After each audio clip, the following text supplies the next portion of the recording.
broader sense, Urdhva Punja Tilak means all things related to one's identity as an eternal servant of Krishna, such as his neck beads, his japamala.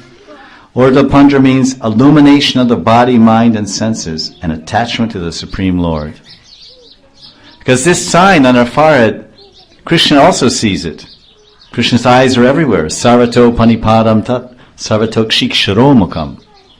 Sarvato kshisharomukam. His head is everywhere, shir, and his mukh and his aksha. Krishna's eyes are everywhere.